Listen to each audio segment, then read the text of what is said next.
Muy buenos días con todas, con todos, con todes. Un placer tenerles nuevamente en una reunión de coyuntura que organiza DESCO todos los martes de 8 a 9:45. Hoy, 14 de octubre del 2025, vamos a conversar sobre los recientes sucesos ocurridos en el país a propósito de la vacancia de Dina Boluarte. Hemos titulado la sesión "¿Quiénes ganan, quiénes pierden?". Hemos invitado a que nos acompañe esta mañana a Eduardo Bayón y a Mabel Cáceres, quien se sumará en unos momentos. Bueno, estamos iniciando esta sesión en un momento especialmente crítico para el país y donde quizás todavía no tenemos análisis mucho más, ¿cuál es la palabra? Con mucho más elementos sobre lo que va a ocurrir en el país. Lo decía Eduardo al inicio, que quizá mañana podamos tener algo con la marcha y supongo que cuando el nuevo presidente presente el gabinete, si es que llega, podamos tener también mayores certezas de por dónde irá la cosa, ¿no? Entonces, estamos ante una nueva transición política tras la vacancia de la presidenta Dina Boluarte, aprobada por el Congreso el 9 de octubre pasado con 122 votos a favor, bajo el argumento de incapacidad moral permanente. Y sabemos que ella asumió el gobierno en diciembre del 2022, luego de la destitución de Pedro Castillo. El gobierno de Dina Boluarte siempre estuvo marcado por un cuestionamiento ciudadano, ¿no? Mucha denuncia por corrupción, una gestión poco dialogante y una percepción también de aislamiento político o de contubernio con un sector muy reducido que la acompañaba en el poder. En los últimos tiempos su figura se debilitó, ¿no? Con las investigaciones de enriquecimiento ilícito. Y el detonante ha sido lo ocurrido en el Círculo Militar de Chorrillos el 8 de octubre, ¿no?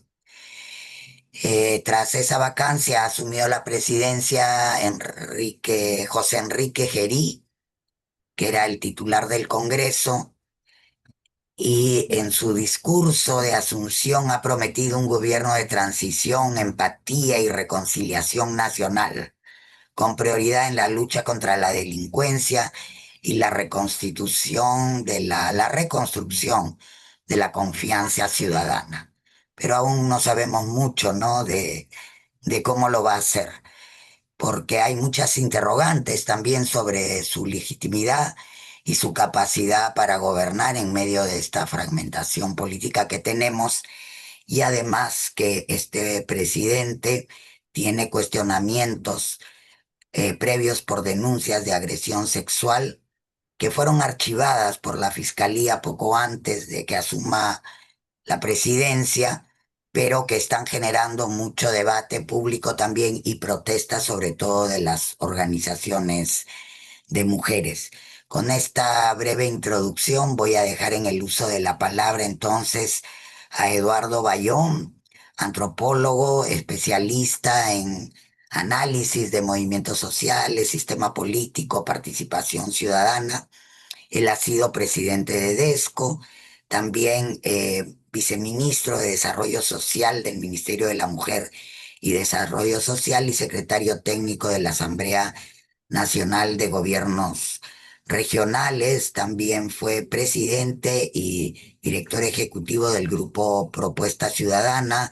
Actualmente se desempeña como consultor para varios organismos internacionales, agencias privadas de cooperación, y es investigador principal de DESCO y miembro del consejo editorial de la revista Quehacer y de nuestra publicación Perú Hoy. Eduardo, muchas gracias por aceptar darnos tus impresiones esta mañana. sabiendo el poco tiempo que has tenido para preparar porque has estado en la selva del Perú hasta ayer. Muchísimas gracias, te dejo en el uso de la palabra. Bueno, gracias, Molvina. Buenos días a todas, todos. Gracias por su presencia para esto, que va a ser un intercambio, y un intercambio difícil, porque lo que estamos viviendo oscila entre un drama y una comedia negra desde su dimensión más teatral y de un desafío a lo que normalmente han venido sosteniendo nuestros distintos amigos, cientistas políticos y analistas. Si de alguna manera me guío exclusivamente por ellas y ellos, es inevitable que piense, digamos, en los cuatro elementos centrales que aplican para comentar, analizar este tipo de situaciones, siguiendo a gentes como Pérez Liñán o Scott Mainwaring, eh, que de alguna manera señalan que los presidentes, en particular en América Latina, terminan por la articulación de cuatro temas que tienen que ver con la pérdida de cohesión en el Ejecutivo, con la multiplicación de protestas, con dificultades en su soporte parlamentario y con escándalos de corrupción. Mientras, digamos, desde la mirada más académica, este tipo de elementos son puestos en la mesa al lado de los elementos estructurales que conocemos todos. Desde los medios de comunicación y desde el análisis de la calle, hay otros factores que aparecen en la mesa y que tienen que ver con la lógica de las familias, la familia de Solidaridad Nacional, es decir, estos hermanos mal avenidos y peleados López Aliaga y Luna, la familia Fujimori, la familia Cerrón y la familia Acuña, que son el corazón de la coalición mafiosa y autoritaria que tuvo como marioneta, ella creía que como socia importante, a Dina Boluarte, y que ahora termina poniendo en la plaza de armas a Gerí.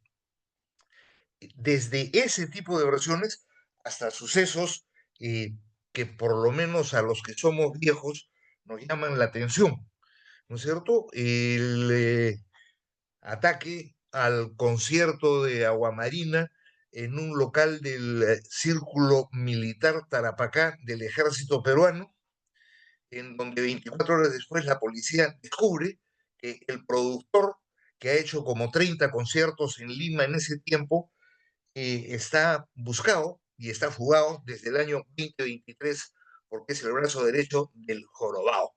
Y nos ofrecen en vivo y en directo en televisión un allanamiento. Ah, es el gerente general y el dueño de la productora según SUNAT. Un incendio que le permite a Gerí adelantarnos que quiere ser Bukele para 24 horas después, en fin, quiere ser a el Papa Francisco y quiere oír las protestas y no va a nombrar gabinete hasta el 20 de octubre porque le interesa gente proactiva que entiende el derecho legítimo de la gente por las cosas duras que vive. Y en tercer lugar, un candidato que encabeza las encuestas y que ha dejado la municipalidad de Lima, que repite la historia de Trump, y que, en fin, fue objeto de un intento de asesinato por un sicario medio inútil en una ciudad en donde abundan sicarios eficientes a la luz de los hechos, que fue detenido a varios metros de distancia de su supuesto objetivo con un arma que no desenfundó en ningún momento porque la tenía en el bolsillo y que ha desaparecido sin que haya ninguna explicación de qué lo motivó, qué hacía ahí, quién es, etcétera, etcétera. Explicación que le correspondería al mismo general que hoy día acompaña entusiasta a Jerry. Entre una cosa y la otra, entonces, trataré de ganar algunas ideas partiendo de un asunto general, y el asunto general es que ya estamos en el juego de las elecciones generales y es más o menos claro que al final de la segunda semana de octubre no queda claro para nada por quiénes van a votar los peruanos, lo que no es ninguna sorpresa. Ah, la última encuesta del IEP, es la última que he visto, muestra que ante una pregunta que es de respuesta espontánea, es decir, sin tarjeta, sin opciones, 63% no menciona a ningún candidato, es decir, no saben quiénes son. La enorme mayoría dice que no tiene decidido ni pensado su voto y hay un porcentaje de esa mayoría que dice directamente que ya tiene claro que van a votar en blanco o que van a anular el voto. Esta indecisión es más significativa en el área rural, en los sectores económicos D y E, en donde en un caso llega al 70% y en el otro lo bordea, y en el oriente del país, fuera de Lima, está por encima del 65%. Es, digamos, esto claro en un escenario en donde en esa misma encuesta menos de una tercera parte de la población puede mencionar de alguna manera por lo menos a un candidato que va a postular. Es decir, no interesa. Si cruzamos esos datos con las encuestas de Datum y de Ipsos más recientes, lo que constatamos es que 75% de la gente se considera absolutamente desinteresada de la política y afirma sentir vergüenza profunda de los partidos que existen. Y 86% cuando se les pregunta por el sentimiento que les produce la situación del Perú hoy día, van a decir cólera, pena, decepción o frustración. En esa misma encuesta, apenas un 1% dirá que se siente feliz y aliviado porque van a haber elecciones. De alguna manera, estos datos corresponden a una sociedad en donde la aprobación de Boluarte se ubicó en 3% sistemáticamente y la del Congreso se encuentra en los mismos niveles registrados desde hace 2 años, moviéndose entre el 6% en su pico de popularidad y el 2,7% en su momento más bajo. Más del 90% desaprobando la gestión del gobierno en general, eh, todos datos de alguna manera conocidos.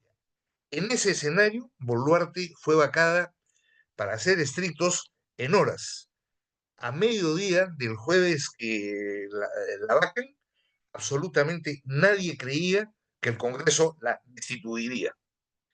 A las 3 de la tarde había más de 2/3 del legislativo a favor de varias propuestas, porque todos querían aparecer ganándose con la cabeza de Boluarte en las manos, y a las 4:00 empezaba a anticiparse una votación unánime contra ella. ¿Qué fue lo que pasó? No hizo falta en ese tiempo ningún complot, ¿no es cierto? Ni una gran competencia entre los actores para llegar a ese resultado. La noche anterior yo conversaba con varios amigos y alguien dijo, oye, ¿y si la vacan a Boluarte? Y el temperamento unánime, las dos excepciones éramos los que no éramos cientistas políticos. Nadie creía que había la posibilidad de que la vaquen, por lo menos en ese momento. Es obvio que en el contexto de la pérdida de contenido, de la pérdida de sentido de la política en este país, sí, ya sé que es un fenómeno global, pero soy un convencido de que estamos a la vanguardia, digamos, en ese fenómeno global.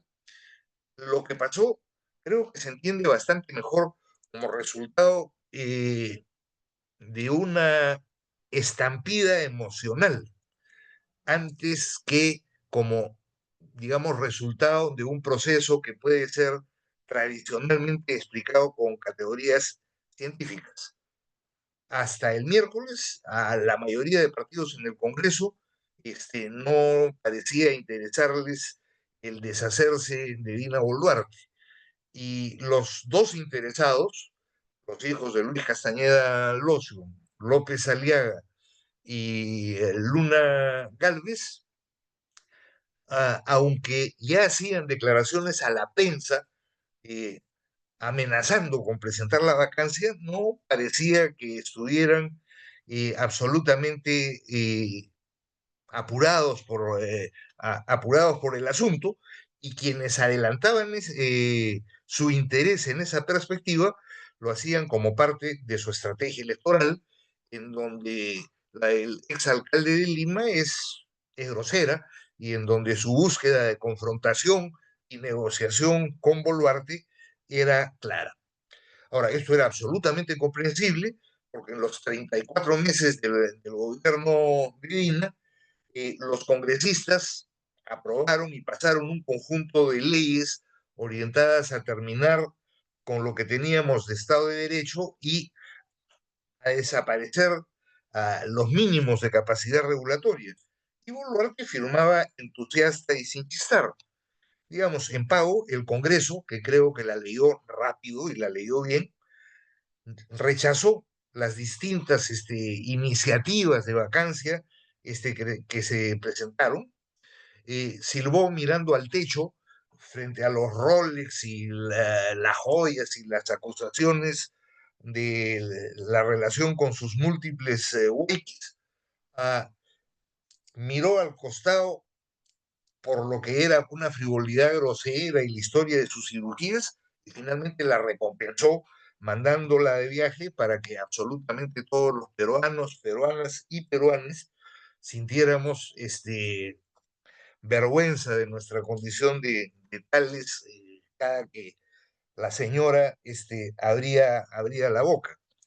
Entonces es evidente que fueron un imure, que ella fue, digamos, una ficha digitada y manejada desde un Congreso que la protegió y que de alguna manera llevó adelante el proceso que todos conocemos, y en donde el empresariado lo evidenció Perumín, lo explicó José de Chávez en la reunión anterior, y en versión peor y más caricaturesca estaba previsto que ocurra exactamente lo mismo en CADE, trayendo al payaso mayor de la región, digamos, como figura, figura principal.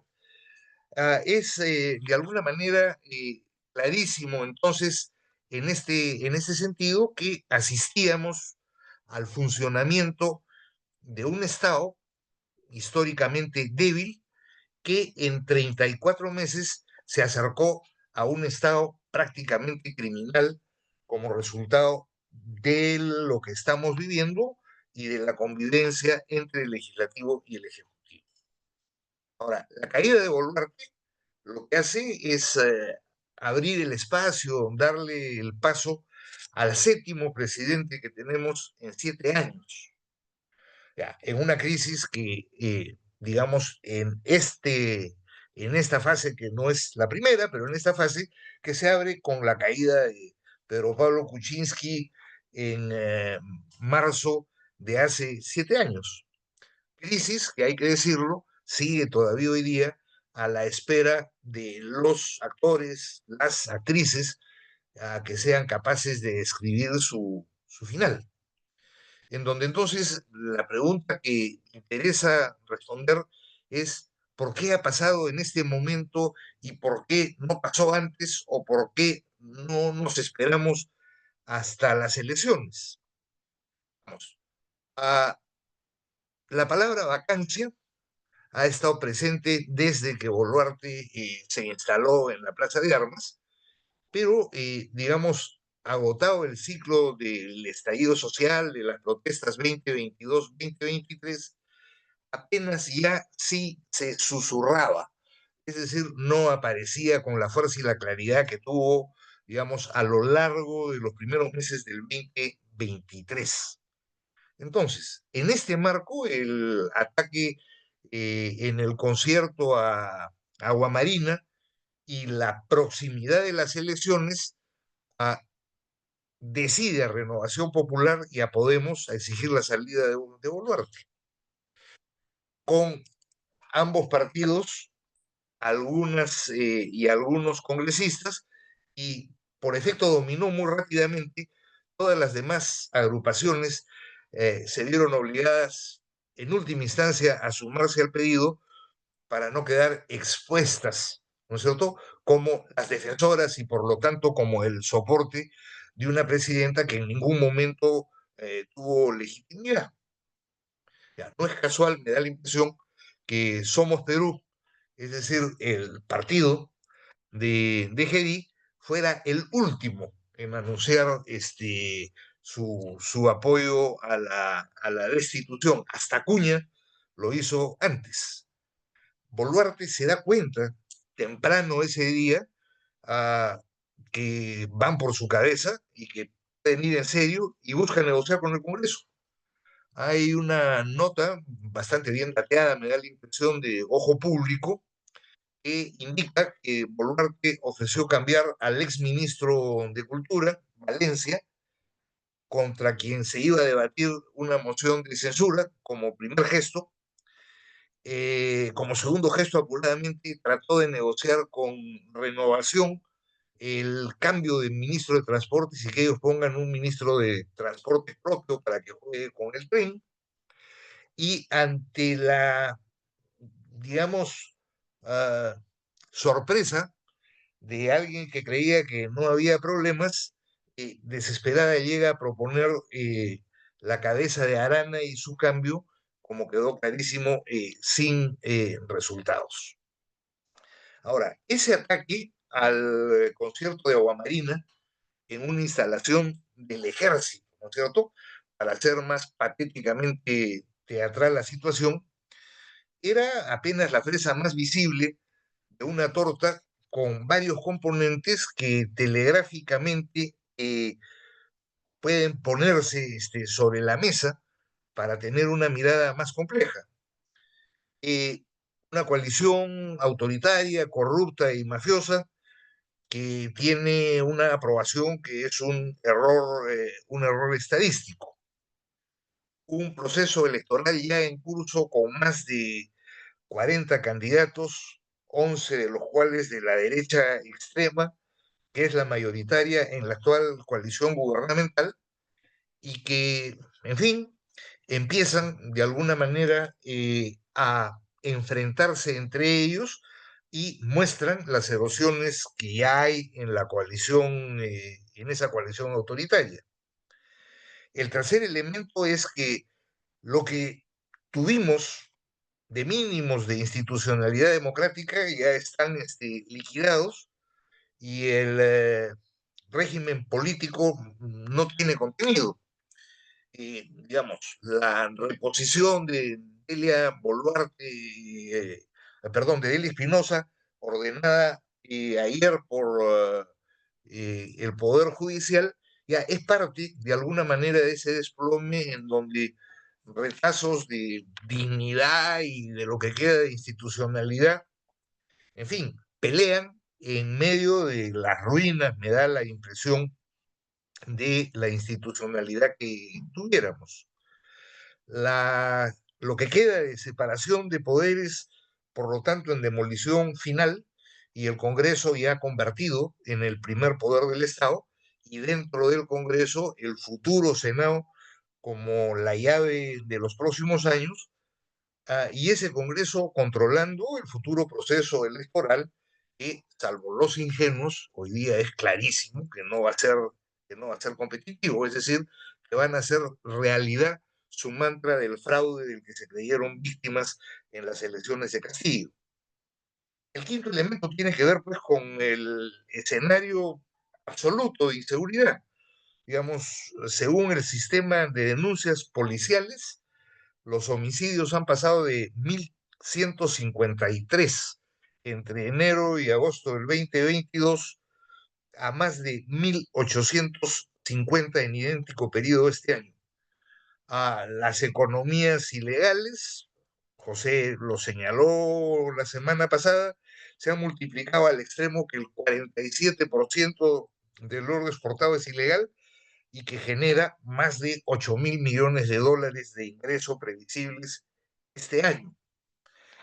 Eh, si a esos datos añadimos que, de acuerdo a un estudio del comercio publicado, me parece, el fin de semana, 611 kilómetros de las rutas del transporte público en bus en Lima están controladas por la extorsión, que 64 empresas están directamente afectadas y han denunciado estarlo por la extorsión, y que ya el 2024, el informe de INEGI de violencia y delincuencia señalaba al transporte, señalaba que el 83% de la gente pensaba que el transporte era el segundo lugar en el que su vida corría más riesgo dada la violencia. El primero eran las cajas de retiro en los bancos. Entendemos sin ninguna duda el peso, digamos, de este factor. En ese marco, ¿no es cierto? La generación Z y los transportistas públicos de Lima iniciaron, digamos, los últimos 10, 12 días protestas que crecieron rápidamente. Quienes protagonizaron las protestas iniciales, como las describió, creo, con bastante precisión Omar Coronel, fueron jóvenes que están incorporándose al mercado laboral y que están descubriendo rápidamente las limitaciones y dificultades que ya encuentran hoy día y las mayores que van a encontrar en él, ¿no es cierto? AFP, sistema previsional, etcétera, etcétera, indicando, Omar, que el ejemplo de Nepal parece haber enseñado que con las movilizaciones se pueden conseguir cambios, incluso en contextos que son más autocráticos y más autoritarios que el peruano. Y encuentra un hilo en los símbolos, ¿no es cierto?, que se han utilizado durante las protestas, lo que lleva a hablar de alguna manera de la generación Z, considerada, digamos, como nativa digital. Ahora, a ellos se sumaron los transportistas que demostraron, no obstante, la enorme fragmentación de sus organizaciones y de sus intereses que se observa hasta hoy día, la capacidad grandísima que tienen de paralizar la capital. Entonces, a la novedad de los actores movilizados, la protesta y el malestar después de varios años se inician en Lima. Y este es un dato relevante. La fuerza de la protesta, digamos, fue bastante obvio, asustó a la coalición de gobierno y empezó a revivirles viejas pesadillas. Para que no les quede dudas y agravando las cosas, aumentándole sus miedos, por cierto, uno de los candidatos más provocadores de la ultraderecha, Matters, tuvo que ser rescatado por la policía porque iba a ser linchado por la población en Puno, población a la que en reiteradas ocasiones, empezando con las protestas, había acusado de terroristas y había llegado a decir que eran merecedoras de un balazo en la cabeza. En este escenario es más o menos claro que el Congreso, que no quería vacar a Dina Boluarte, terminó haciéndolo y lanzando al basurero a su condición de subordinada absolutamente leal y funcional. De alguna manera, todos se volvieron acuñistas. Ahora, el desgaste era ya demasiado alto y a pesar de su esfuerzo, el desgaste los alcanza a ellos porque, digamos, es evidente que más allá de que ninguna de las fuerzas más duras de la coalición parlamentaria en el último tiempo, Fuerza Popular, Alianza para el Progreso, Renovación Popular y Perú Libre, tuviera en sus planes asumir el gobierno, sintieron que no tenía otra alternativa. Y en ese sentido, la vacancia de Boluarte, antes que a una hoja de ruta pensada, conversada, calculada, responde al miedo, a la necesidad de una válvula de escape y a la seguridad que tuvieron todos de que sostenerla les resultaba en el plazo inmediato y en el presunto escenario electoral más costoso que perderla. Y esta convicción, aunque tarde, llegó al final a sus dos últimos soportes, el Fujimorismo y de alguna manera el apepismo. Gerí, ¿no es cierto? Entonces lo eligen a Gerí precisamente porque no tenían ningún otro plan y porque, digamos, el nombre emboceado que ahora, no lo quería, pues es obvio que no lo querían y las razones tienen que ver con las vinculaciones de Quiabra con el mundo de la derecha más tradicional, a la que de alguna manera la coalición desprecia con toda su fuerza. El octavo presidente que tenemos, digamos, en la década, recordemos, llega al Parlamento como accesitario, con lo que comparte la misma condición con el actual presidente del Senado, su amigo Fernando Rospigliosi. No consigue más de 11.000 votos, hasta esta señora Alcarraz consigue más votos que ella. Tiene tres juicios, uno de ellos indagado y que se quedó en indagación y que fue archivado, que es uno por violación, célebre en las redes por su participación y su seguimiento de cuanto espacio porno existe en Internet y por sus comunicaciones llenas de sexualidad que han llevado a un politólogo serio y moderno como Alberto Vergara en su último artículo en El País a considerar que uno de sus rasgos en el sentido estricto es ser un representante del gran pajonal que es el país hoy día y es un personaje que en los últimos 3 años ha pasado de declarar eh, un patrimonio de 100.000 soles el 2021 a declarar un patrimonio de más de 1.250.000 soles el 2024, multiplicando de alguna manera sus bienes por 14, como lo ha hecho la mayoría de integrantes de integrantes del Congreso. En el sentido contrario de sus primeras declaraciones y de su afán de aparecer, digamos, ah, como una caperucita roja eficiente, ha votado a favor absolutamente de todas las normas para la lucha contra la criminalidad.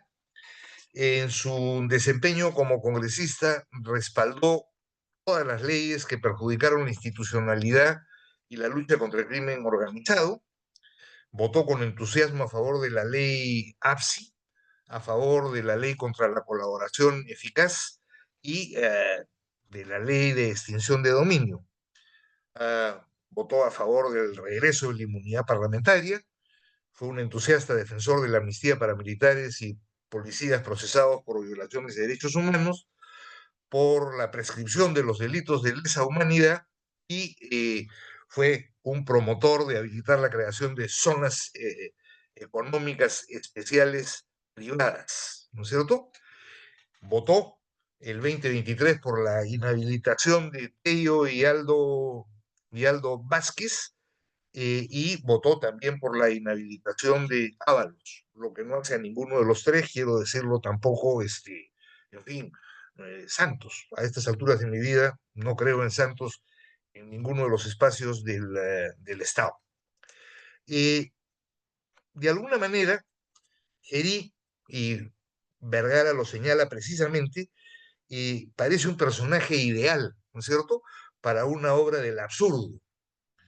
Y parece un personaje ideal que en el fondo lo que hace es desnudar la idea esta de un Congreso que tuvo que vacarlo, perdón, que tuvo que nombrarlo, porque no tenían absolutamente nada pensado. Ahora, el afán rápido para que todo parezca una sucesión constitucional no se lo come nadie. Quizá los fanáticos de la coalición mafiosa y algunos, eh, algunos periodistas que dependen de esa coalición mafiosa que siguen aparentando normalidad. Es evidente que está tan desamparado el poder que los propios defensores del modelo neoliberal reprueban al nuevo títere en funciones y piden un poco de decoro. Digamos, para ellos una cosa es traer a Milei y a Álvarez Toledo al CAE y otra aplaudir a Geri en sus primeras 72 horas. Y como lo decía, inicialmente pareció interesado en construirse una imagen de Bukele y ahora pretende ser un Bukele dialogante. Entonces, a estas alturas, creo que es imposible olvidar que quienes tratan de hacernos creer en su respeto a las instituciones son exactamente los mismos que llevan años burlándose de ellas y convirtiéndolas en instrumentos para seguir dominando la política peruana. Lynch, en un artículo reciente, en otra mirada, con el que coincido, digamos, en términos generales, es muy claro en señalar que la única manera de parar, digamos, esta maniobra contra lo que tenemos hoy día, contra la democracia, digamos, en esencia, que ya no tenemos, es desde abajo, es desde la movilización. La transición política, que de alguna manera se hable inevitablemente con la caída de Boluarte, debe estar dirigida mínimamente por un personaje de consenso que no responda a la coalición mafiosa y que garantice elecciones libres y justas. Y esto no se va a conseguir pues con arreglos bajo la mesa, con arreglos en los pasillos, con ejercicios académicos y con diálogos entre los blancos occidentales y cristianos. Solo puede ser resultado de la movilización popular y en ese sentido la movilización termina una vez más convertida en la gran institución de la aspiración democrática y es desde ahí, de alguna manera, desde donde hay que apostar.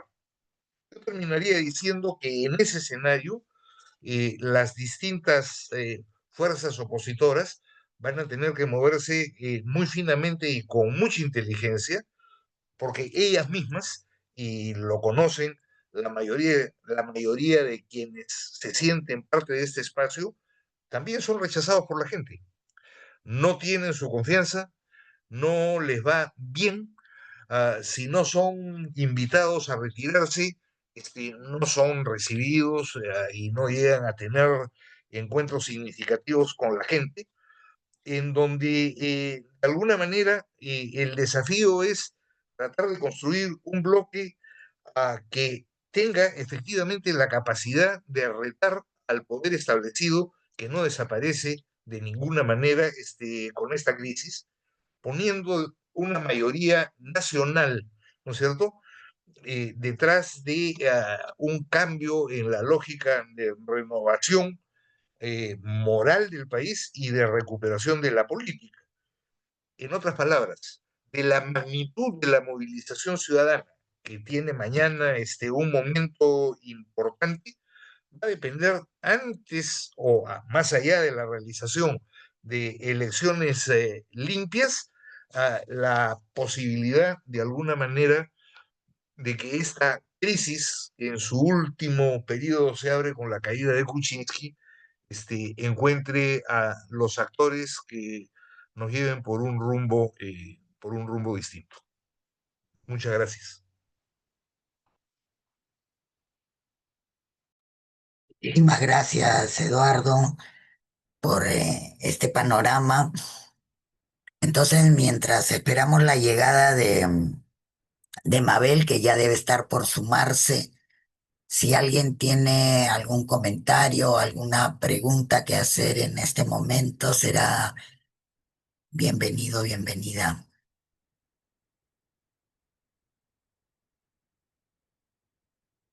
Yolanda, adelante. Sí, buenos días. Gracias, Eduardo. Muy interesante tu análisis. Yo también creo que la movilización social en este momento es fundamental y por eso mañana todos tenemos que estar, todas y todos en las calles.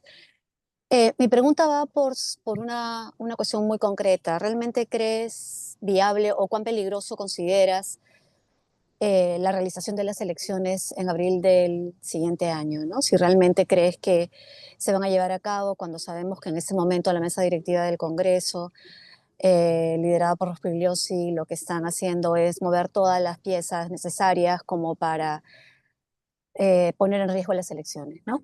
Gracias. Pilar Arroyo, Sí, buenos días con todas y todos. Agradezco tu intervención, Eduardo, siempre claro y provocativo. Mi pregunta va sobre todo con relación a la reacción empresarial, ¿ya?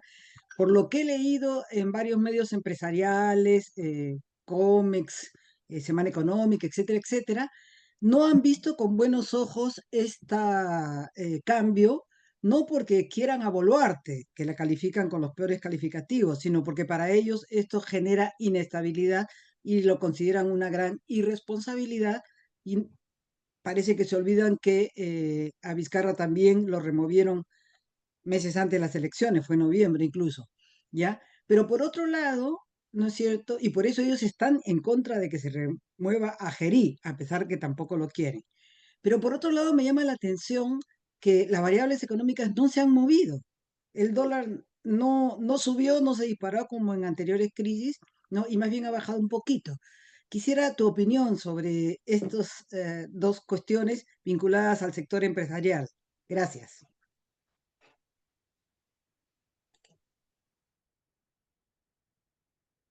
puedes ir respondiendo, creo, estas dos preguntas, Eduardo. No tengo más manos levantadas en este momento. Ya. A ver, las elecciones de abril del 2025 son parte del interés del sector empresarial, vinculan las dos preguntas. Para ellos esa era la salida para recuperar el orden que les interesa, y el orden que les interesa es un orden más convencional, más blanco, más occidental, más cristiano, y por debajo de la mesa todo lo que hoy día tenemos al frente, digamos, como escena, como escena oficial. Digamos, en ese sentido, las elecciones del 2025, a partir del escenario de hoy día, si no hay la capacidad de cambiarlo, van a llegar al final, tengo la impresión, Yolanda, es decir, se realizarían de ser derrotada la movilización popular y se realizarían bajo el control de la misma coalición autoritaria, mafiosa y corrupta que nos gobierna, la cual, a pesar de su resquebrajamiento, puede terminar siendo presionada precisamente por los sectores empresariales que hoy día están preocupados, ¿no es cierto? Entonces, el contenido de esas elecciones va a depender fundamentalmente de la movilización popular y de los espacios que se puedan abrir a partir de la misma y de los cambios que se puedan generar. Ahora, en lo que hace, digamos, a la reacción empresarial, bueno, comprensible, ¿no es cierto? De los empresarios que hicieron del Perumín lo que hicieron del Perumín, y en donde las preocupaciones que tuvieron fueron las que tuvieron, y en donde ovacionaron de pie a Dina Boluarte porque les entregaba las 385 medidas que venían conversando y presionando, como lo indicó con claridad José, no debe sorprendernos. Y que estos mismos en el CADE tengan el elenco en fin, de expositores y de discursos que tienen, nos indica cuál es en última instancia su tesitura. lo que no quiere decir todos los empresarios. Varias veces yo he reconocido que hay gentes, más que empresarios, gerentes, creo, en espacios como Capitalismo Consciente, que tratan de tener una mirada distinta, en fin, que tratan de uh, entender el país de una manera diferente. Ahora, ¿por qué no hay impacto en la economía inmediato? No hay impacto en la economía inmediato porque a la gente no le interesaba que Boluarte se vaya, no le preocupaba que Boluarte se vaya a su casa. Es decir, no ha salido nadie ni a festejar ni a llorar.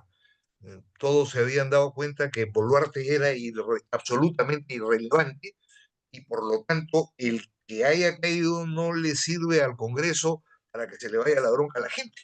Es decir, la bronca de la gente era contra todos y la gente entiende perfectamente cuál ha sido el juego de lo que estamos viviendo. Que haya cansancio, que haya mal humor, que no haya habido capacidad de movilización, tiene que ver, digamos, con el desgaste que venía desde el 2022-2023, las dificultades para la articulación, la fragmentación, pero me da la impresión, nuevo disparador, la generación Z, la inseguridad, ya estamos en el escenario en donde creo que mañana será un día clave. Gracias, Eduardo. Ha llegado Mabel. No Bueno, sé si me permiten que vayamos con Mabel y luego ya yo les puedo dar la palabra a Ricardo, Ariela, para sí, continuar con el diálogo. Bienvenida, Mabel. Gracias por acompañarnos esta mañana para continuar con las reflexiones. Como había comentado al inicio, queríamos tener una mirada también desde regiones, desde personas, analistas que no estamos en Lima y que vemos también estos temas. Entonces hemos invitado a Mabel Cáceres. Muchísimas gracias, Mabel, por aceptar acompañarnos esta mañana. Mabel es ingeniera electrónica por la Universidad Nacional de San Agustín y periodista egresada de la Universidad Católica de Santa María de Arequipa. Ella es magíster en comunicación también por la Pontificia Universidad Católica del Perú. Ella ha dirigido TV UNSA en los 90, dirigido y conducido un programa en la televisión local arequipeña entre 2006 y 2011.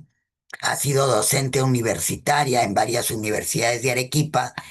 Ella tiene ya más de 20 años de experiencia como periodista dedicada a los temas de corrupción, conflictos socioambientales y derechos humanos.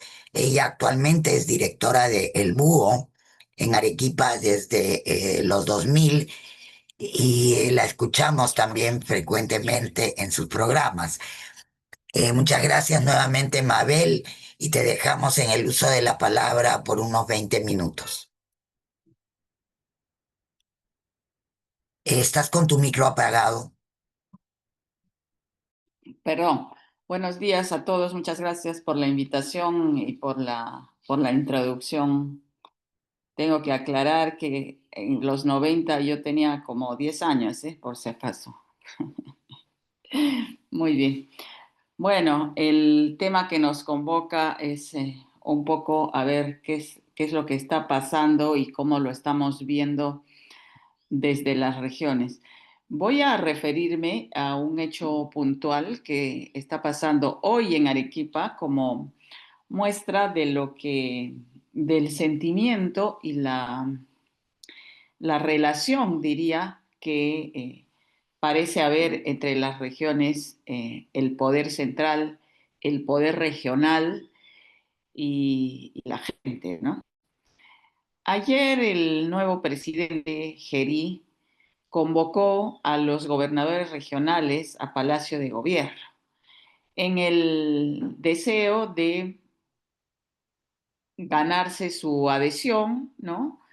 Ofreciendo seguramente una serie de facilidades desde el gobierno y la facilidad es pues dar las partidas económicas desde el MEF, porque pese a que hay un presupuesto aprobado por ley, pese a que hay normas que no permiten cambiar, digamos, fácilmente los destinos de los presupuestos. Lo real y lo que sucede en el día a día es que el Ministerio de Economía y Finanzas entrega de manera arbitraria los presupuestos para las obras y caprichosa y política completamente, ¿no? Entonces, los gobernadores regionales y los alcaldes entienden que no tienen otra opción que estar bien con el poder central para poder recibir las transferencias del MEF. Y es así como mientras más amables sean, por ejemplo, en todo el periodo de Dina Boluarte, mejor les va con las transferencias y entonces tenemos un Oscorima regalando Rolex y tenemos a un Sósimo Cárdenas e incluso un Werner Salcedo desde el Cusco viendo cómo complacer a la mandataria, ¿no? Hay muchas denuncias que nunca se han investigado de cómo también en la Comisión de Presupuesto del Congreso de la República ocurre lo mismo y el presidente de la Comisión de Presupuesto cobra, hay denuncias que cobra a los alcaldes o gobernadores por priorizar sus proyectos en el presupuesto que se aprueba anualmente. De hecho, el presidente Gerí está acusado de haber hecho eso cuando presidió la Comisión de Presupuesto del Congreso de la República, a lo que se atribuiría su crecimiento patrimonial exponencial que ha tenido en estos años de congresista, que no tienen ninguna explicación lógica. Entonces, ayer un clip de video que sacamos en el Búho es la intervención de nuestro gobernador regional, Roel Sánchez, donde dice: lo invitamos el miércoles, vaya a Arequipa, estamos inaugurando el Congreso de la Lengua, viene el rey de España, ¿no? El rey de España viene a Arequipa y entonces es el acontecimiento anual, ¿no? Y dice el gobernador: venga usted a Arequipa, le dice a Gerí, de paso le bajamos la llanta a los revoltosos que están haciendo el paro. Y usted tiene todo el apoyo de la región Arequipa, cuente con nuestro apoyo, estamos aquí para aportar y no sé qué. Bueno, pues hoy día el gobernador está siendo crucificado en todas las radios y en todos los, porque se atribuye la representación de los arequipeños para decir que es bienvenido y para él los problemas de Arequipa pasan a segundo plano porque viene Felipe de Borbón y prácticamente le pone la alfombra roja a Gerí. ¿Y todo esto por qué? Porque aún tienen la esperanza de o que puedan ser reelegidos, que ya pues, el plazo es, creo que ya, pero todo es posible con este Congreso, ¿no? O ir quizá postular a otro cargo, en fin. Terminar sus gestiones sin que la población los deteste, como ocurre normalmente con los políticos que terminan una gestión, ¿no? Entonces, lo que hay es un sometimiento, el centralismo hace que el poder político regional esté sometido a los partidos, se bajaron los movimientos regionales con la amenaza de no permitirles la participación.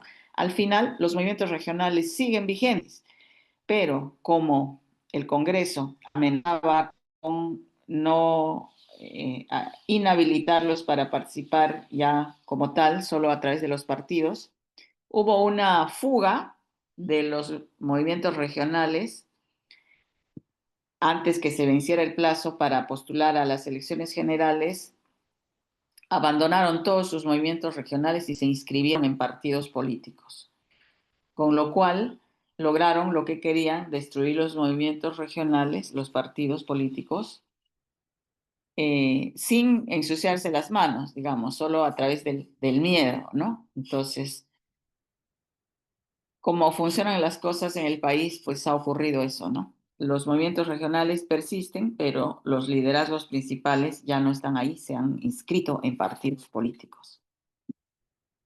Entonces, la aprobación de la presidenta y de los congresistas, como saben, que es tan baja, pero particularmente lo era en el sur y ahora en el centro. Las regiones Ayacucho, Junín, y aunque no escuchamos mucho, Pasco, por ejemplo, había una marcha de sacrificio que iba de Pasco a Lima, quizá más grande que la de Patás, del alcalde de Patás, que es absolutamente ignorada por los medios de comunicación. Nadie sabe que hay esa marcha. El centro del país se ha convertido en el territorio más ignorado y por tanto el que puede ser más explosivo en estas elecciones. Los conflictos mineros que están ahí, la propia región de la expresidenta Dina Boluarte, Apurímac, ignorada por ella misma, con 3 muertos durante las protestas. En fin, el escenario, para resumir, es que el centro del Perú y el sur del Perú, como lo demostró lo que pasó con Philip Butters hace unos días en Puno, yo pienso que está con un sentimiento más bien está herido por todo lo que ha pasado y que se le sigue ignorando. Y la votación del próximo año no va a ser por ninguno de los actuales candidatos. Quizá ni siquiera Martín Vizcarra, que es el único que podría, en el supuesto que lo dejaran postular, capitalizar un poco este descontento, como ya todos lo han dicho, seguramente va a ser una opción más radical. Así que es un poco incierto el futuro, creo yo.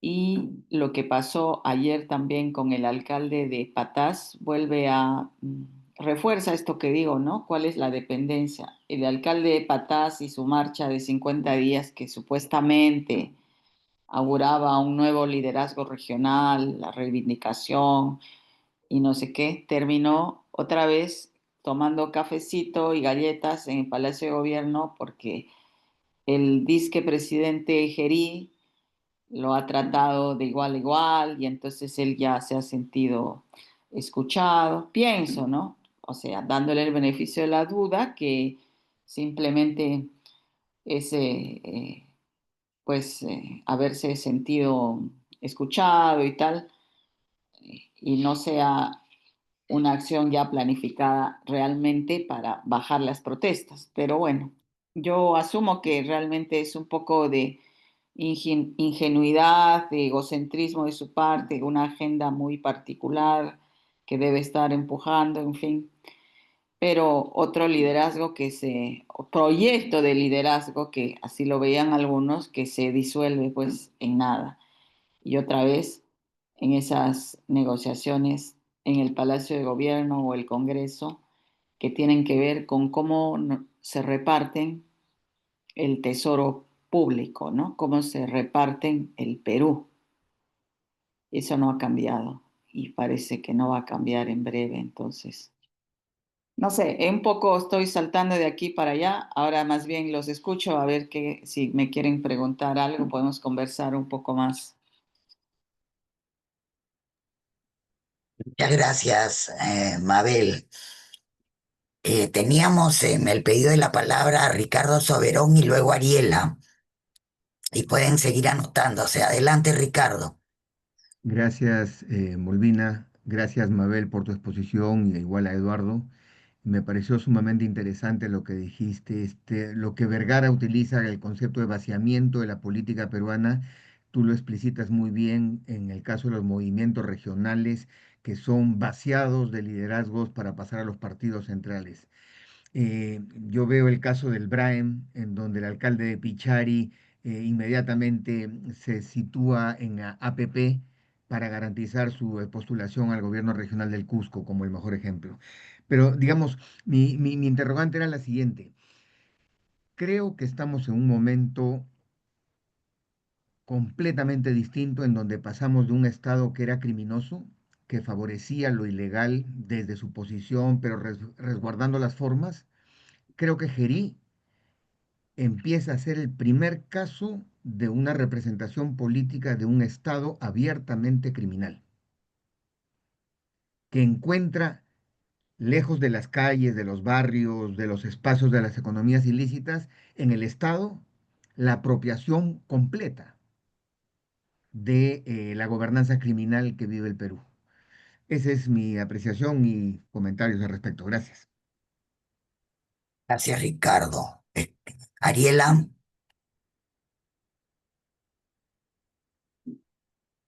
Sí, gracias Molvina y muchas gracias Mabel y Eduardo por las excelentes presentaciones. Yo solo quería hacer un breve comentario y es un poco añadir a la pregunta de por qué no se deterioran los índices económicos a pesar de esta crisis política institucional. Y yo diría que no, y básicamente se refieren al dólar, ¿por qué no se devalúa? Porque ese es el mayor indicador o el aumento del riesgo país, ¿no?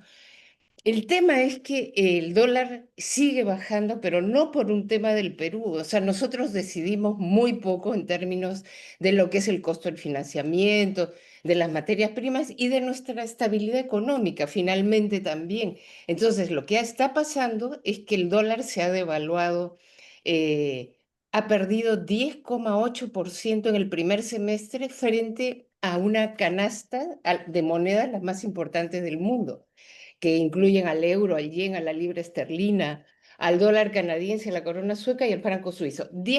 Una devaluación de esta naturaleza no se veía desde 1973, cuando estalló la crisis del petróleo.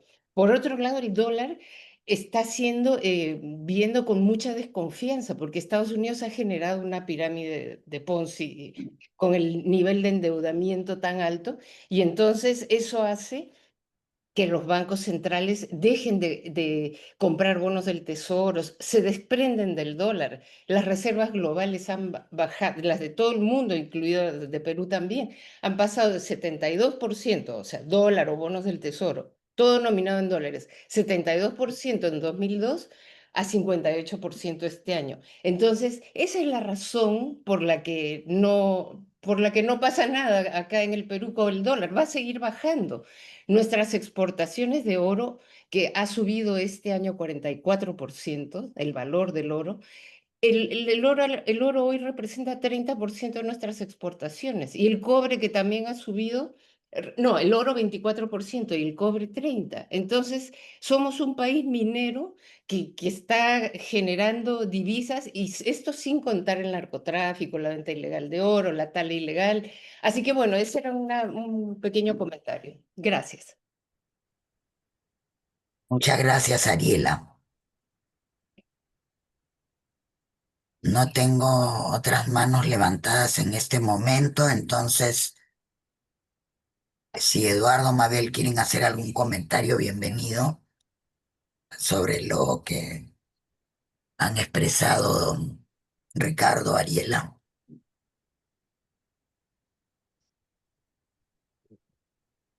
Dos cosas. Una sobre del Estado criminoso al Estado criminal.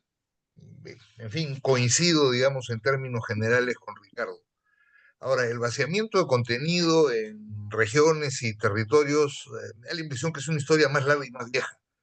Es decir, la enorme mayoría de movimientos regionales nacieron de los caudillos y los dueños territoriales de los partidos políticos, que se fueron de alguna manera autonomizando y que fueron cambiando con el tiempo. Digamos, su condición de franquicias, salvo contadísimas excepciones, yo diría con los dedos de las dos manos,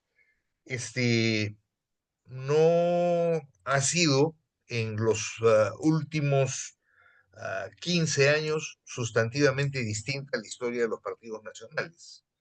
Y Mabel tiene razón cuando dice que ese espacio que tenía, porque era un espacio de actuación que les permitía autonomía y que les permitía posteriormente negociar con los partidos o con las franquicias nacionales, ha sido liquidado sin pena ni gloria, porque todos corrieron a inscribirse en varios de los partidos nacionales, para, digamos, sobrevivir haciendo lo que han hecho, me da la impresión, regularmente, ¿no es cierto?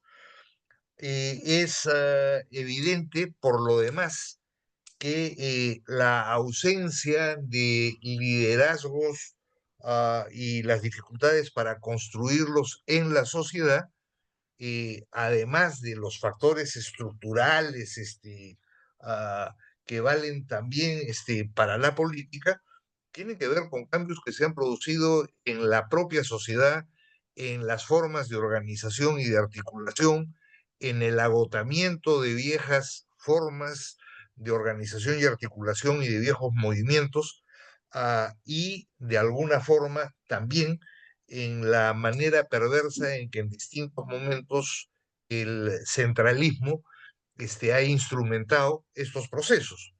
El de hoy día es un momento más, eventualmente más perverso que los anteriores, pero digamos, periodos anteriores a lo largo de la descentralización, la lógica de manejar arbitrariamente los recursos, la lógica de responsabilizar a los territorios de responsabilidades nacionales y de los partidos, ha estado claramente presente. Simplemente eso. Eduardo, Mabel. Bueno, yo quería acotar que no, bueno, no tenía claro el tiempo pero que llevaba hablando, pero sí me gustaría referirme un poquito más a lo que pasó en Puno con Philip Butters, ¿no? Que ya han salido, pues, sus defensores a tildar nuevamente de violentistas y tal a la gente que estuvo protestando, que estuvo diciéndole cosas, ¿no? Le dijeron de todo. Y creo que a pesar de cuánto se ignora a las regiones y cómo el poder se negocia en Lima siempre, siempre, siempre y todo lo demás, pero los grandes acontecimientos nacionales, y creo que ese ha sido uno, simbólico, simbólico nada más, pero que ha desatado varias cosas, ¿no? Yo pienso que ese hecho, lo que pasó con Philip Butters, convenció a los congresistas que algo tenían que hacer. Y ha tenido que ver con esa decisión de que era el momento de vacar a Dina Boluarte. Como las protestas en su momento cuando ella asumió el gobierno, ¿no? Entonces, no le damos a veces la importancia que tienen estas expresiones que a veces marcan la agenda nacional. Yo creo que esa ha sido una de ellas y ha hecho caer en cuenta a los congresistas y al poder en general en Lima que, bueno, toda su narrativa, todos sus esfuerzos, todo, no han conseguido convencer a la gente, sino por el contrario, ¿no? solo distancian más. Ahora, todos, así como antes de Philip Butters, Keiko Fujimori fue a Puno a grabar un documental en Los Uros, vestida, disfrazada, sería la palabra, disfrazada de campesina, puneña y tal, y lo ha tenido que hacer a escondidas. O sea, ha llegado de incógnito y se ha ido de incógnito, porque si la gente sabía que estaba ahí, obviamente iba a reaccionar mal. Y seguramente el señor López Aliaga, que dice que sus abuelos paternos o maternos son de Puno y que es su tierra, dudo mucho que pueda aparecerse por ahí, ¿no? Entonces, este clima de mucho dolor, diría yo, este, no ha cesado y por el contrario, y lo que es difícil prever es, pues, cuál va a ser la salida de esto, ¿no? ¿Por dónde va a desfogar finalmente esto? Puede ser hasta peligroso, pienso, ¿no? Pero bueno, simplemente para recalcar la distancia tan grande que hay entre ciertos discursos, el de Philip Butters, que decía que iba a ir solo a Puno, a caminar solito, que él no necesitaba protección, ¿no? Y bueno, realmente cómo terminó, ya es muy sintomático, ¿no? Solo eso.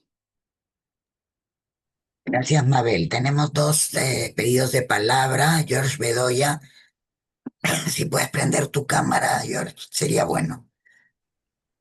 Hola, ¿qué tal? ¿Cómo están? Buenos días, qué gusto verlos, saludarlos. Por acá Felipe Bedoya. Muchas gracias a Eduardo y a Mabel por su presentación.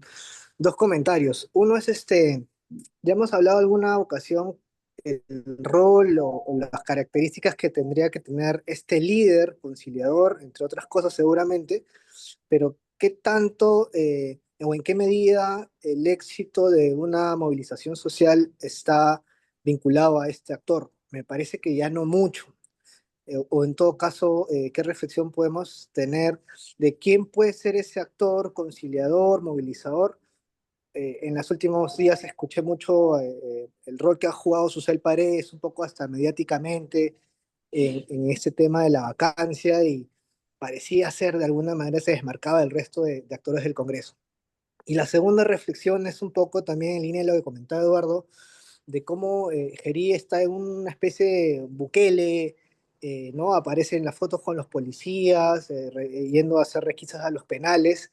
Y entonces, en un contexto de marcha con una policía legitimada y claramente, digamos, va a ser la primera línea de defensa seguramente el gobierno ante la posible, o ante este escenario de marcha, ¿qué podemos esperar o cómo podemos analizar ese panorama y de qué papel va a jugar una policía tan gastada, ¿no? Eso, muchas gracias. Buenos días con todos. Gracias, Felipe. Vamos con Rodolfo Marquina. Ya, buenos días con todos, con todas. Gracias por las exposiciones, Eduardo, Mabel. Yo creo que el cambio que se ha producido, primero que la señal principal creo que es la señal de continuidad, ¿no? De la hegemonía que ha tenido el sector ultraconservador. Y lo segundo, que yo creo que se amplía un poco la precariedad del gobierno actual. Pero mi pregunta era más bien cómo este cambio influye en los pronósticos que hace, por ejemplo, Tafur, ¿no? Él dice las próximas elecciones, según su hipótesis, va a ser la muy posible segunda vuelta entre dos posiciones antisistema, ¿no? Y que la derecha él ve que está en problemas. Entonces, sí me parece interesante una reflexión sobre eso, ¿no? Cómo esto influye en el desenlace del escenario electoral respecto de las fuerzas opositoras o antisistema o democráticas en un sentido más amplio. Nada más, muchas gracias. Gracias, Rodolfo. No hay más manos levantadas. ¿Alguien más? Ya la última.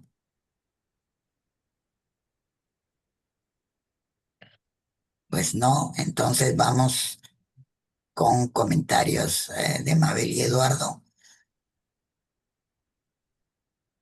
No sé quién quiere empezar. Ninguno. Bueno, Bien. comenzaré yo.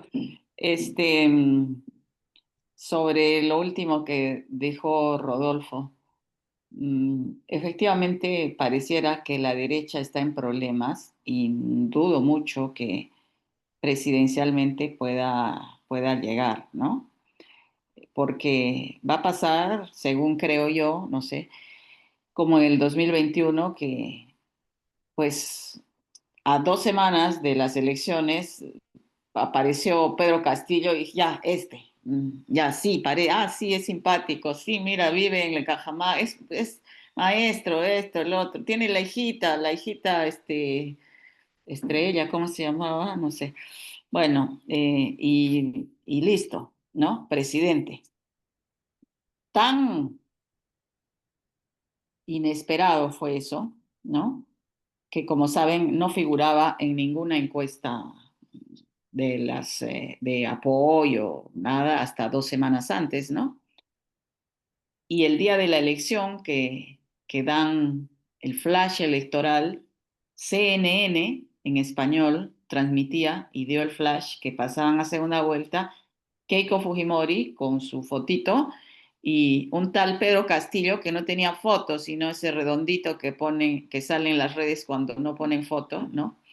O sea, un medio de ese tamaño, ¿no? Era tan insignificante la figura de Pedro Castillo 2 semanas antes que no pudieron conseguir ni foto ni del Google ni nada, ¿no? Entonces, yo creo que eso va a pasar a nivel presidencial. Ahí veían el alcalde de Patás, ya era presidenciable, ¿ah? Hasta anteayer era presidenciable. Eh, y, y así puede surgir, porque estamos en un escenario absolutamente huérfano, ¿no es cierto?, de alguna propuesta coherente y el estado de ánimo es totalmente reactivo, emocional. Y vuelvo a decir, no quiero que se tome de manera despectiva resentimiento, pero sí hay un resentimiento de las regiones hacia Lima, ¿no?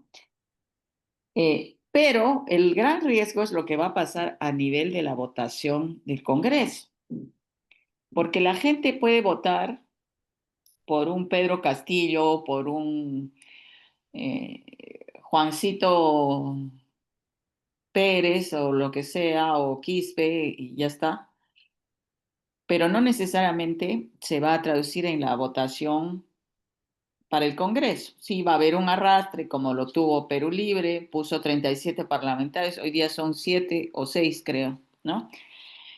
Pero el gran riesgo está en el Congreso, ¿no? De los partidos que pasen la valla y van a seguir siendo Fuerza Popular, Renovación Popular, Acción Popular, ¿no? Que con 5, 6, 7% van a pasar la valla y van a poner 30 congresistas, 25, no sé, 10 senadores. Ese Senado es el gran riesgo. Un Senado que va a estar, donde van a estar sobre representados estos partidos mafiosos, ¿no? Directamente los acaba de nombrar, ¿no? Y entonces ese presidente, quien quiera que sea, Pedro Castillo, Juan Pérez, quien quiera que sea, que no sabemos, porque va a surgir 3 semanas antes, va a ser vacado otra vez a los 6 meses y no se alinea, o se alineará como Dina Boluarte y entonces no será vacado un tiempo y el poder seguirá en el Congreso, principalmente en el Senado y a través del Senado en las instituciones principales, el TC, la Junta Nacional de Justicia, seguirán tratando de tomar, y a través de eso seguirán tratando de tomar el Ministerio Público, parte del Poder Judicial y así. Entonces, simplemente, si no pasa nada extraordinario, vamos a tener de nuevo el mismo escenario repitiéndose y degradándose, porque como dijo alguien, si antes era criminoso, ahora es criminal, recontra criminal, ya. ¿No? O sea, ya en lugar de lapiceros van a tener chairas los congresistas. Entonces, eso es lo que yo creo que viene y pues no sé decir qué se debería hacer. No tengo la menor idea.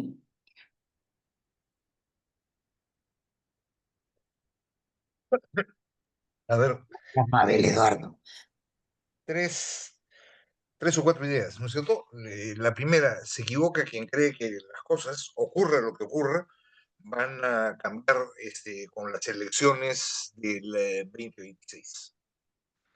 Es decir, el momento en el que nos encontramos como sociedad, la transición radical que estamos viviendo en todos los órdenes de vida, las fracturas y las desconfianzas instaladas no se resuelven en el corto plazo, entre otras cosas porque en el corto plazo no van a surgir liderazgos que logren ir más allá de la aventura. Digamos, el ejemplo del alcalde de Patás es clarísimo. Ahora, si uno revisa la historia política del alcalde de Patás, que es la historia política de buena parte, digamos, de las figuras que emergen en la política en los territorios, lo que uno va a encontrar es, sin hacer ningún juicio de valor, un pragmatismo muy grande, ¿no es cierto? Y un pragmatismo muy grande que en determinado momento lo pone en la calle, como lo puso en la calle, es verdad que en un caballo a Federico Chávez. Y con esto quiero decir que hay cosas que no son tan radicalmente distintas en la historia que estamos viviendo. ¿Ya? Digamos, eso es lo primero. Es decir, el que los partidos sean lo que son, no hace que la sociedad sea sustantivamente distinta en su funcionamiento, porque su transición es bastante más dura y los cambios que ha vivido, que son los que explican de alguna manera el deterioro de la política y las limitaciones de la sociedad, son de un calado y de una profundidad que no terminamos de mirar, que no terminamos de aquilatar. Las dificultades entre sociólogos, antropólogos y cientistas políticos para hablar de lo que nos está pasando son la demostración más cabal de nuestra perplejidad. Y eso, que tiene sus propios rasgos en el país, no nos engañemos, los tiene en el mundo. ¿No es cierto? Creo que eso es lo primero de lo que hay que ser claros. Lo segundo, Tafur.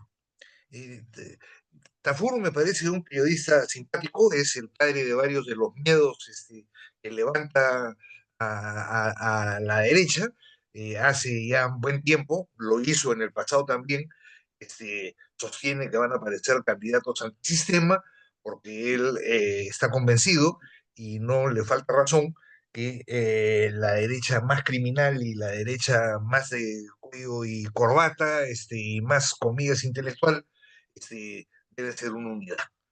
Y trata de convencerlos de la necesidad de su unidad, a partir de las figuras que sean potables. Mi sensación es que, dado el momento que estamos viviendo, quien tiene la sartén por el mango para la perspectiva electoral 2026 es, sin ninguna duda, la derecha, ¿no es cierto? Y los garantes de esa perspectiva, al final, terminarán siendo, me temo, las Fuerzas Armadas, que no quieren meterse en esta película, pero que, como me lo recordaba con mucha agudeza Eduardo Toche hace unos días atrás, ah, se recuperaron rápidamente en el post-fujimorismo del duro golpe que le cayó para recuperar identidad, etcétera, etcétera, construyendo un anticomunismo bien fuerte, que es bien ideológico, que es bien primario, y que no tiene que ver con la historia setentera de las Fuerzas Armadas, los viejitos. Entonces me da la impresión que eso es un asunto clave. La tercera cosa, los sectores de las izquierdas y democráticos están muy ocupados peleándose entre ellos, están muy ocupados compitiendo por ocupar sitios en el Congreso. Ya pasó la pelea por los candidatos y los resultados son los que hay hoy día. Ahora viene la pelea por el Congreso y después viene la pelea por municipalidades y gobiernos regionales. Es decir, eh, su distancia de la gente sigue siendo significativa y la gente la percibe. No es que a ellos los van a recibir en medio de aplausos en Puno, no los van a recibir en medio de aplausos en Puno. Y no va a ser solo en Puno, digamos, a Batras le fue mal en Puno, pero en todas las regiones del país los congresistas y en general quienes aparecen desde la política frecuentemente salen corriendo, Dina Boluarte incluida.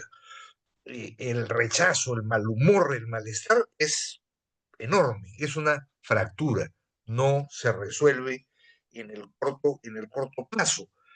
Y entonces, corolario, las movilizaciones que vienen son importantes, sí son importantes en la lógica de construir parapetos y espacios que fuercen a formas de negociación, a que no van a producir cambios radicales. Soy un convencido que no van a producir cambios radicales, que vamos a estar en episodios, eventualmente mañana, de enfrentamiento y violencia, vamos a estarlo, ¿no es cierto?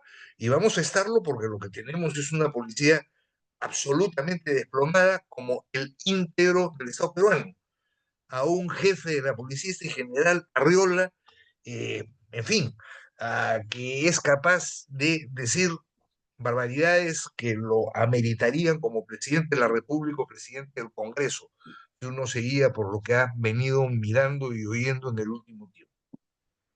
Y es de alguna forma en ese escenario en donde, digamos, a quienes estamos en este espacio, de quienes están en espacios similares, eh, nos toca tratar, me da la impresión de tener voces claras que pongan de alguna manera alguna razón, más allá incluso de las simpatías que podamos tener por algunos o por varios de los grupos en juego y de las antipatías que podamos sentir por otros. Sí creo que es una oportunidad, creo que es una oportunidad porque lo que parecía de alguna manera una coalición monolítica ha sonado y ha sonado por su desesperación y empieza a sonar por su miedo, porque algunos de ellos, Batters ya hoy día, empezarán a tener miedo. Empezarán a tener miedo porque, en fin, este es un país en donde desde todos los espacios el miedo, como diría Spinoza, ha reemplazado a la esperanza, porque quienes manejan el miedo hoy día son los que tienen más poder. Yo lo dejaría ahí, pero sí insistiría en que el proceso que sigue mañana es un proceso en el que, en fin, creo que tenemos que participar y que mirar con ganas y con buena onda. Gracias. Gracias, Mabel, gracias, Eduardo. Este, tenemos 2 minutos antes del cierre, por si alguien quiere comentar algo. Si no, ya podemos cerrar. Maki. Buenos días. Disculpen que sea última hora, pero me dieron la oportunidad. Primero, bueno, agradecerles y felicitar a Eduardo y a Mabel. Yo tendría dos cosas que me parecen importantes para mí plantear. Una es que creo que sí, efectivamente, el tema del miedo, del terror que pudo generar todas las cosas que se han mencionado previas a la vacancia han sido evidentemente determinantes. Y tan determinantes, creo, es porque si uno compara la vacancia de Castillo con la vacancia de Dina, en el sentido de tener equipo de gobierno, ¿no? Uno se da cuenta de que lo de la Dina estuvo más preparado que lo de ahora. Es decir, Es cierto que hay rasgos que puedan hacer imaginar o pensar en una confabulación, pero creo que no terminaron de redondearla, porque si no, recordemos cómo Dina rápidamente pudo armar su gabinete, mientras que Geri tiene estas dificultades. Entonces ahí no sé cómo podríamos, si Eduardo podría dimensionar un poco ese tema, ¿no? O sea, creo que apresuró mucho los acontecimientos, y si bien había una imagen proyectada para eso, creo que tuvo una atropellada en ese sentido. Lo segundo es que efectivamente este vaciamiento de dirección política, si cabe el término, que hablaba Mabel y que Eduardo comentaba, yo quisiera comentarles que es cierto, efectivamente hubo una corrida de dirigentes representantes de los movimientos regionales a los partidos, y que y se han ido en la mayoría de los casos a partidos que no son fuertemente organizados, ¿no?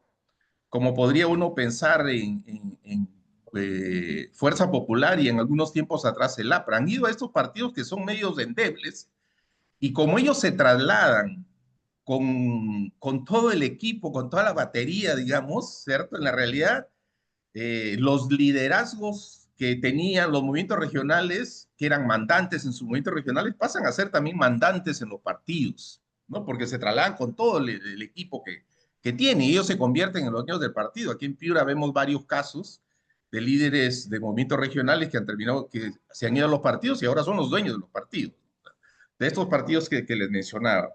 Y lo último es, la última encuesta del IEP me sorprende un poco, bueno, porque cuando preguntan sobre el tema de la salida de la Comisión Interamericana de Derechos Humanos, la cosa cada vez más se empata, ¿no? Entre el acuerdo y el desacuerdo. O sea, ahora la diferencia es en la realidad 4%. Y si uno mira el sur y el centro, en la realidad la cosa está mucho más pareja que en Lima, ¿no? Y evidentemente en el sur eso puede obedecer a que no encontramos justicia, no se encuentra justicia, entonces la gente, evidentemente todas las instancias de justicia son malas y por eso es que tienen ese comida rechazo, o en todo caso hay, digamos, esa mayoría que había antes de apoyo se está diluyendo, ¿no? Que es una preocupación y no sé cómo lo interpretan. Gracias.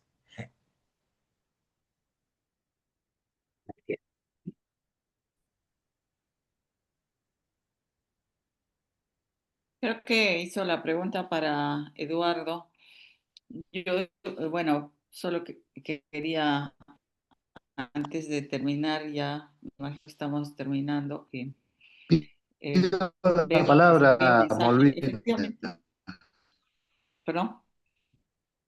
Bien, Efectivamente, creo que hay que ir a la marcha. Bueno, si hay algo que se puede hacer, los ciudadanos, es marchar. Yo no creo que José Gerí pueda durar en la presidencia. No creo que pueda resistir hasta abril. Lo veo muy difícil. Algo se puede conseguir con las marchas. Claro, no ninguna solución, pero por lo menos, no sé, pues llegar en mejores condiciones a las elecciones. Ese debería ser al menos la aspiración, ¿no? Entonces, nada, los movimientos regionales efectivamente se han reacomodado, como decían recientemente, y son parte de todo el sistema ahora, ¿no? Entonces tampoco es que por ahí haya ninguna esperanza. Eso, es. sí, Mabel. Mario, creo que querías comentar algo, pero se te escuchó Muy breve, entrecortado. muy breve. Quería preguntar por qué las cosas siguen funcionando por cuerdas separadas. Porque funcionan por cuerdas separadas. La economía está estable y no hay ninguna señal de preocupación. Y eso tiene que ver, creo, con un proceso de cambio en la estructura productiva en el país. El oro, como lo ha señalado Eduardo en su exposición, más de 8.000 millones de dólares mueve el oro informal y ese dinero se licúa hacia sectores muy diversos de la sociedad peruana. Es un proceso económico, social y político que no lo estamos manejando porque es novedoso. Y eso hace que la correlación entre las fuerzas que tienen poder, que tienen capacidad de influencia en el país, como los llamados mineros informales, bueno, tienen un peso significativo y hay que ver cómo juegan en este camino, que es muy distinto al del transporte, que teniendo la capacidad de paralizar, sin embargo, le han asesinado más de 80 choferes en lo que va de este año. Más de 80 choferes, familias, pasajeros, gente que conoce a esos choferes. Entonces, hay una otra cosa que creo que hay que explorar un poco. Sobre todo esto de que por cuerdas separadas tenemos un Perumín, tenemos una serie de organizaciones pensando en el CADE, las agroexportaciones siguen y aumentan. Entonces, ¿qué es lo que está ocurriendo? ¿Por qué hay esa distancia tan fuerte? O esto se mantiene o en algún momento va a haber un choque entre estas dos cuerdas, la política y la económica, y dentro de lo económico, la economía de los que viven de la exportación, la agroexportación, la minería y el resto del país. Y cuando digo exportación y minería, hay que acordarse que tenemos más de 100.000 mineros informales en el Perú hoy día. ¿Me equivoco? No sé, Eduardo, que conoce más esas estadísticas, lo precisará. Entonces, eso era lo que quería poner como un punto. Gracias. Gracias, Mario, siempre abriéndonos los debates al final cuando ya estamos cerrando. Vamos, Eduardo, para que puedas responder algo de lo de Maki y de Mario. Mira, muy telegráfico, ¿ya? Y sin pretender de ninguna manera responderles.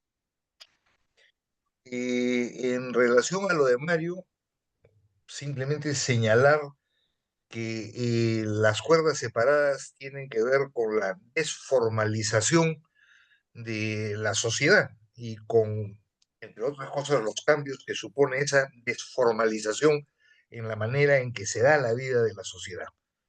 Las economías ilegales y más exactamente, digamos, las economías criminales como parte de las economías ilegales, explican de alguna manera el funcionamiento de ese terreno de la vida de los peruanos. Sin esas economías se estaría sintiendo una crisis económica, se estaría sintiendo la situación del empleo y las demandas tendrían eh, algunos elementos en común entre territorios que hoy día tienen agendas definitivamente propias. Pero hay además un escenario internacional que contribuye a ese asunto. Es obvio que de haber, comillas, orden y un mínimo de estabilidad, las tasas de crecimiento del Perú los últimos 2, 3 años habrían sido significativamente mayores y continuaríamos creyéndonos el nuevo tigre del planeta Tierra como nos lo hicieron creer en el pasado. Digamos, eso es claro y eso, en fin, sí, empieza a tener límites y esos límites empiezan a preocuparles no necesariamente a los dueños y al gran capital, empiezan a preocuparles, digamos, a quienes tratan de pensar desde las posiciones que ocupan el país.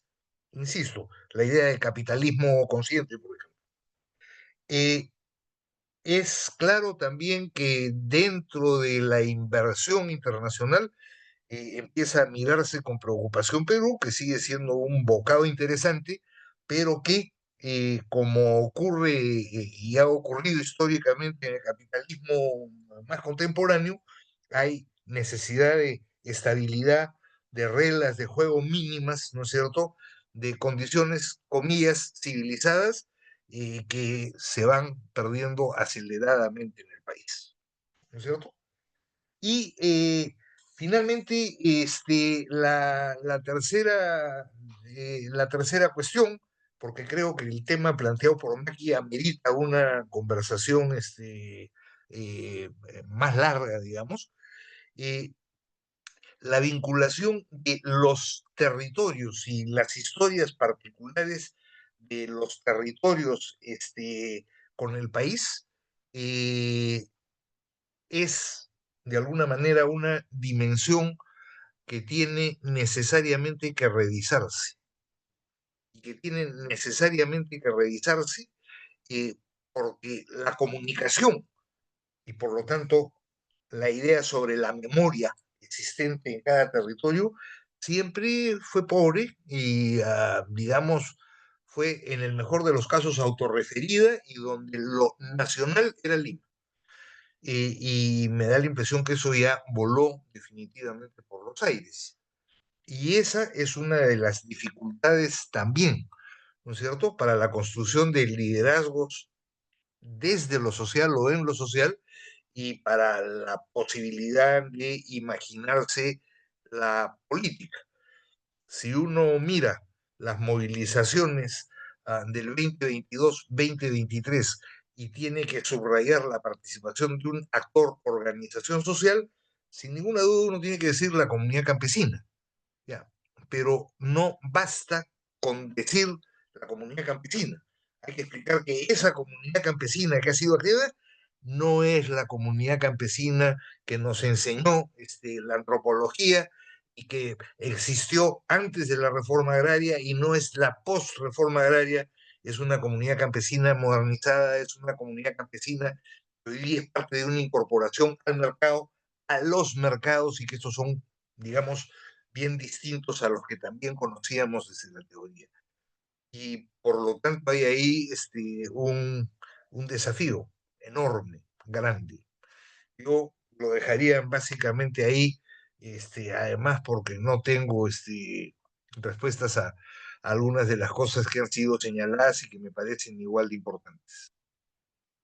Muchísimas gracias, Eduardo. Muchísimas gracias, Mabel, por acompañarnos esta mañana. No es sencillo, ¿no? Tener reacciones y respuestas y un análisis completo de la situación.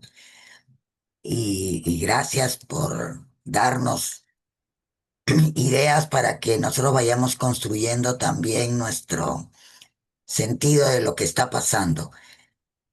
Vamos a hacer una toma para el recuerdo, por favor, si pueden prender sus cámaras. Muchas gracias, hemos tenido buena participación hoy y nos lo encontramos el próximo martes.